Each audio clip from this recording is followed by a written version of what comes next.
Awit 119, 11 hanggang 16. Iningatan ko ang iyong salita sa aking puso upang huwag akong magkasala laban sa iyo. Purihin ka, O Panginoon, ituro mo sa akin ang iyong mga tuntunin. Ipinahahayag ng mga labi ko ang lahat ng mga batas ng bibig mo. Ako'y nagagalak sa daan ng iyong mga patotoo, gaya ng lahat ng kayamanan. Ako'y magbubulay-bulay sa mga tuntunin mo at igagalang ang mga daan mo.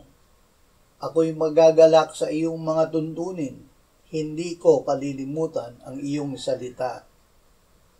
Upang hindi magkasala.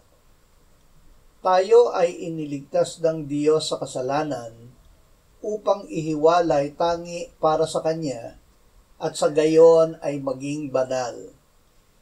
Tayo na pinalaya ng Kanyang anak sa kasalanan ay tunay na malaya. Sinabi ni Jesus sa Ama, "Pabanalin mo sila sa katotohanan. Ang iyong salita ay katotohanan." Ingatan natin ang salita ng Diyos sa ating puso.